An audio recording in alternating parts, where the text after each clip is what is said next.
And welcome back to part number 2. So, as I already teased, now we're going to have a quick look at not the solution, not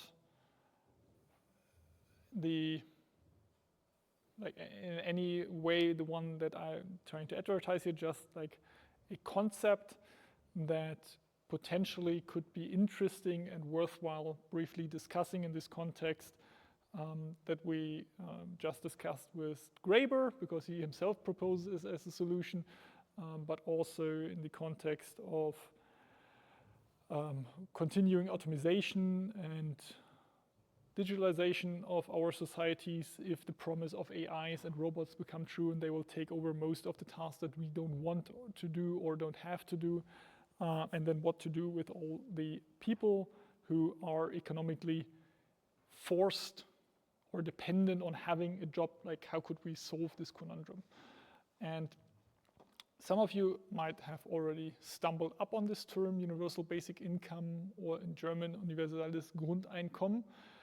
And there are, to say the least, very heated discussions about the general idea and whether it would be fair or unfair, or is it even feasible, and what are the effects on the morals of people? Will they all become super lazy now that they're paid to do nothing? Will there anyone coming back to work at all if suddenly everyone gets enough food, not enough food, sorry, enough money to live without work?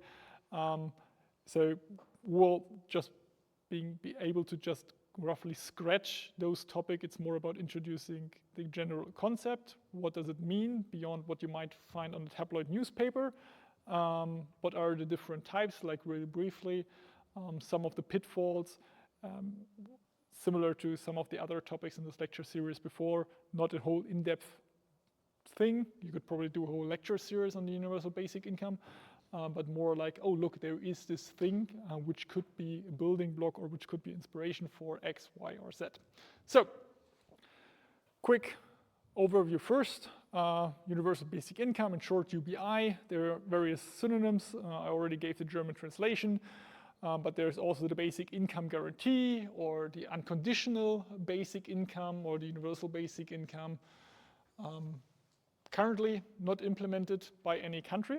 There have been various test runs under various conditions, not just recently, but also years or even decades ago, where they tested this in several small-scale pilots. There have been few larger-scale experiments which are still being conducted or have been conducted, but obviously nothing on a nation-state scale, because you would need to find a nation state who says, yeah, let's do that. So thus far, mostly either community-based projects or scientific projects that received external funding to make that happen. The core idea is that everyone receives a minimum income in the form of an unconditional transfer payment, which essentially means no strings attached, no extra conditions. So this unconditional means it doesn't matter if you're a billionaire. It doesn't matter if you spend it all on booze and gambling, or if you use it to buy food and pay your rent. It doesn't make a difference whether you are if you're willing to do extra work or if your work has been useful thus far. It really means unconditional, no strings attached. You do not have to do anything for that. There are different forms. There's, for example, this guaranteed minimum income, where it's paid to those who do not make enough money to live. So this would essentially be a constrained version of this unconditional transfer payment, because suddenly you now have this condition that you're only paying it to those who do not make enough money to live, while this universal basic income is really independent of any other income. And it could be a full basic income. So now we're talking about the amount, how much do you actually get. It should be where the full basic income is sufficient to meet a person's basic needs, so above poverty level, so you can get shelter, health insurance, food, whatever you need to fulfill your basic needs. So if you go back to this well-being graph that we had, we're getting closer to the peak, but you're not getting much more. So you're not getting $1 million per month.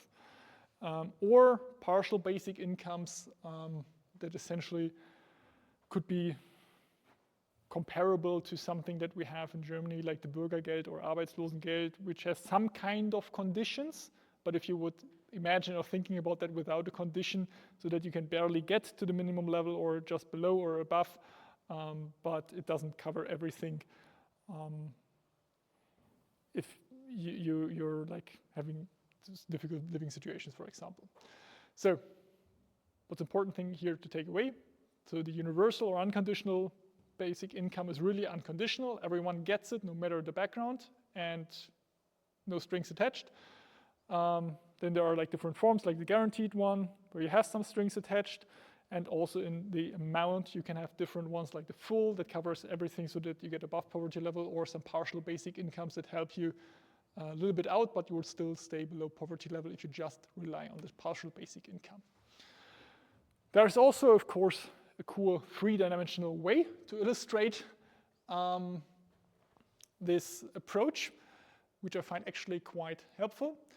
So we have on one axis the conditionality. So is it unconditional, as we just discussed? Is it conditional? It either in combination with certain services or that you have to do work. Then you have the targeting axis. Is it universal, really for everyone? Is it categorical, or is it needs-based? And then you also have the transfer modality. Do you get it cash? Do you get it as some kind of vouchers, or do you get it in kind? Not all of those combinations, this is why we have some empty spaces here, do actually make sense. It's more like a representative way to visualize this whole thing. So if we meet if we go where cash, unconditional, and universal meet, you have the universal basic income. You get cash every month, no matter your background, no strings attached, do whatever you like with it. If we go the conditionality axis along and say, okay, you get something under the condition that you're looking for work or that you're participating in some kind of work-finding structures, then you have something like our unemployment money in Germany. You get some money under the condition that you're looking for work, that you're applying for a job, that you're maybe doing some kind of a training session to learn new skills, and you get it for a certain amount of time, but you get it in cash. And everyone who's unemployed gets it. As long as you are in a working age, you get it. So more or less universal. Different approach if you go to the unconditional and targeting part, but make it categorical. You could have something like social pensions, even though there the unconditional part is a little bit up for debate, because usually there is some kind of conditions that you have. For example, in Germany, you have to pay at least 5 years into the pension system to be eligible to get something out of it. I, at the moment, do not have those 5 years because I worked less than 5 years in the public sector and then became a Beamter. So now I'm a Beamter with a time limitation because I'm a junior professor. So I do not get a pension from that, but I also do not have worked long enough in the public sector. So at the moment, I don't get anything. So it's not quite unconditional. Needs-based would be then something like the guaranteed minimum income. So there are like different different like subsystems there. Cash, vouchers, and in-kind, they seem to amount to the same in terms of practicality, but obviously cash gives you way more freedom instead of having vouchers. So like if you're getting only vouchers to shop at a certain supermarket or to get only services from X, Y, that obviously limits very much what you can do with it. There were like different tests, if I'm not mistaken, in Germany when they handed out vouchers and some kind of special cards to migrants to make sure that they remain in a certain regional area instead of cash, because with cash you can travel and go wherever you like and then do something with your cash. And for debatable reasons, they instead gave out vouchers or some kind of special credit cards that were only valid in that region, thereby forcing them to stay in that region and not move freely on their own accounts through parts where certain people didn't like to have them. So yeah, you get the point of this. So similar to all the previous definitions of terms that we had before, there's not just like a property-based definition that we discussed before, but also from the content-wise, various types of definitions. So not everyone who uses the word universal basic income essentially means the same when they're using this terminology. So the World Bank defines it as a transfer that is provided universally, unconditional, and in cash. So really the universal unconditional basic income. The Basic Income Earth Network has a basic income as a periodic cash payment unconditionally delivered to all on an individual basis without means, test, or work requirements.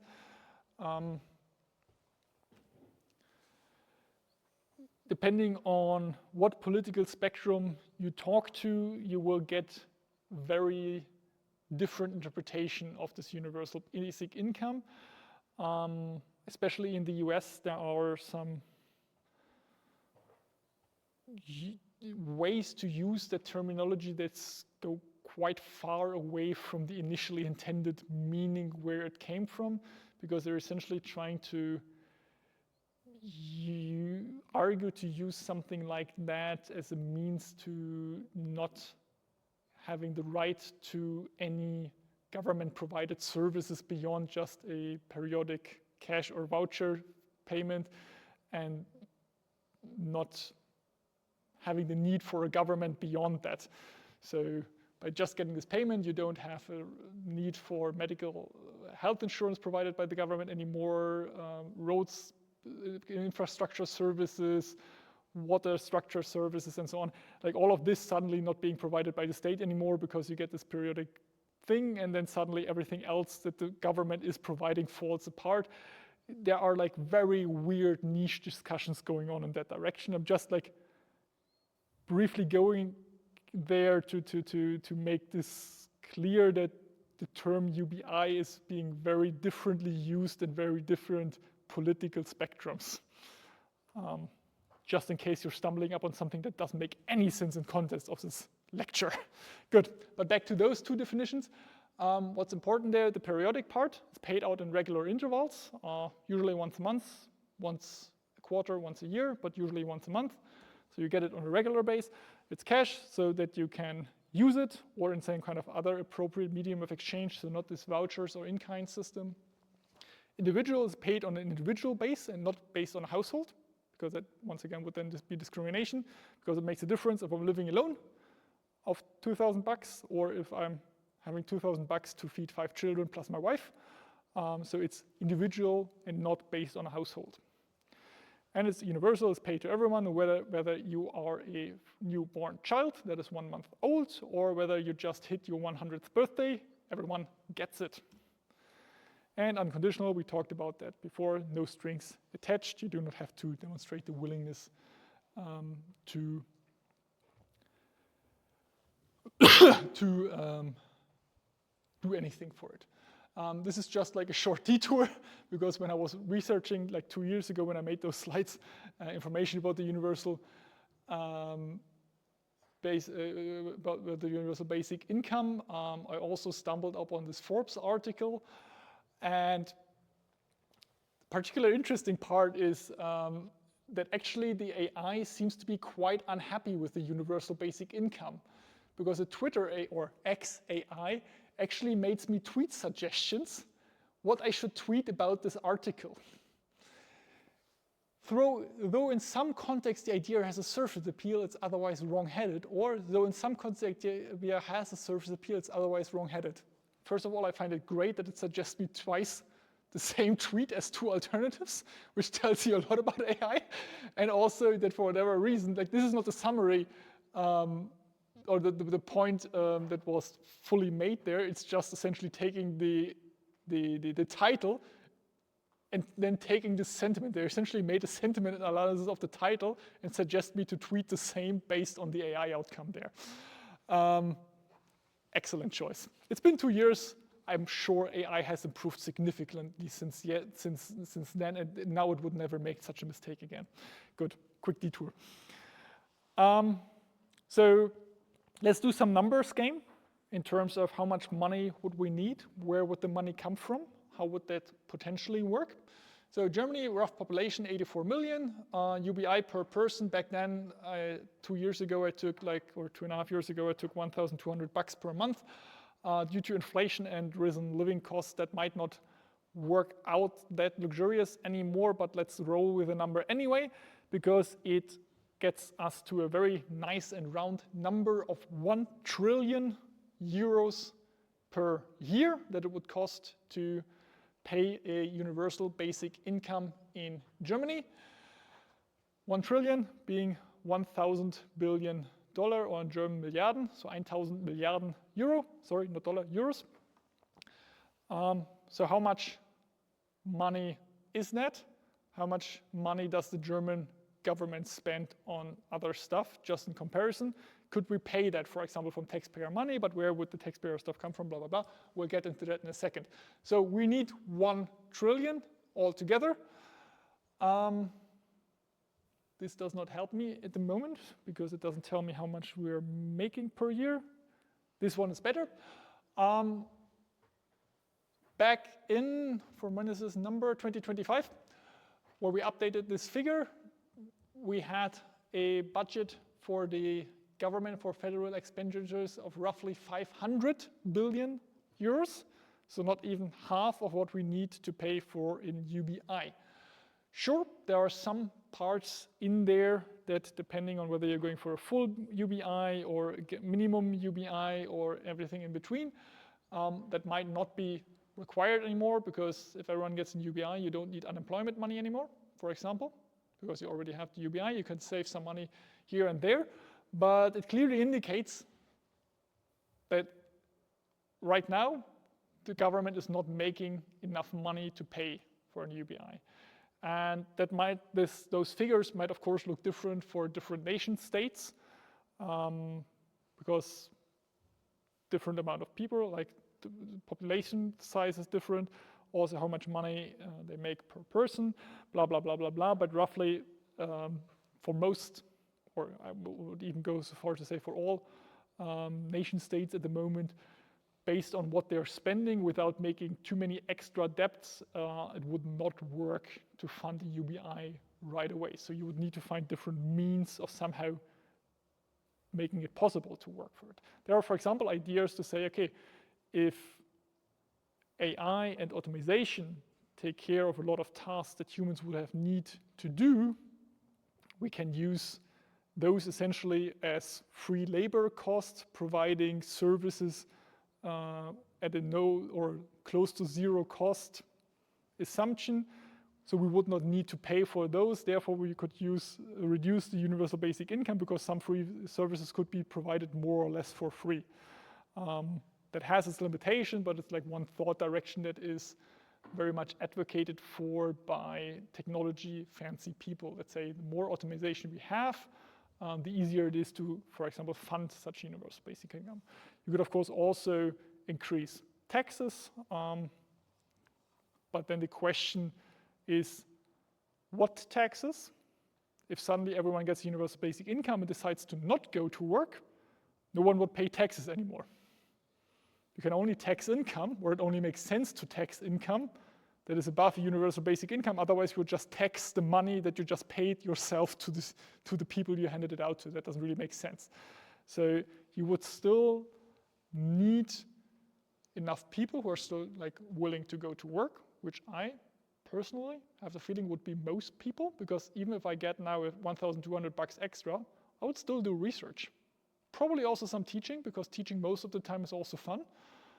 Research is definitely fun, so I would still work. I would not retire on a $1,200 salary.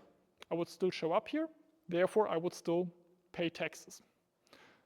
I assume that a lot of other people might also do this. I absolutely acknowledge that some people might actually say, okay, this is fine. I will do this for the rest of my life. $1,200, it's a deal.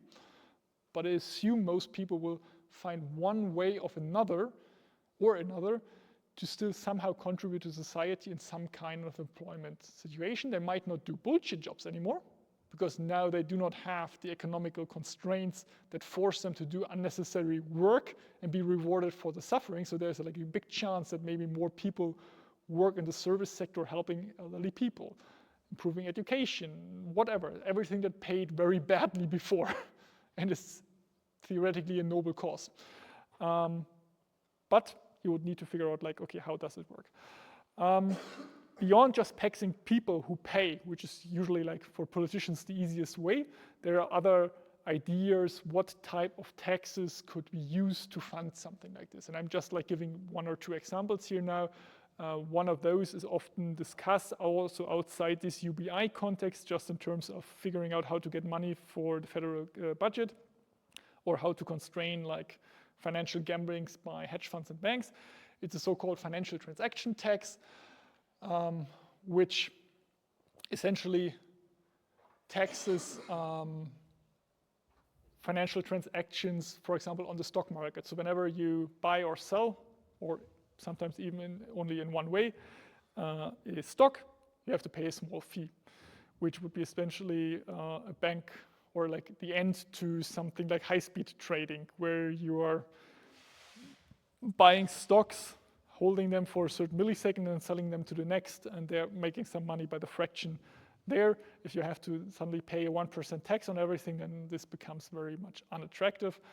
There are so many other aspects to these financial transaction taxes, but essentially the idea is, by not taxing transactions of the daily life, like paying for food at the supermarket, or paying your rent, or paying your electricity bill, you're just taxing those people who already have excess money. I'm only investing in stocks, bonds, gold, or whatever if I have an excess of money, if I'm above the sufficiency level. If I'm barely making ends meet, then I'm not investing my money in gold or stocks. Then I'm investing it in food or healthcare. So it's on one hand like an attempt to tax people who already have enough. It's also one attempt to prevent financial market speculation from being more profitable than investments in the real economy. Economics professor could probably go for 2 weeks into the pros, cons, complication, challenges with some things, but it's like one of the ideas for funding this on a global scale.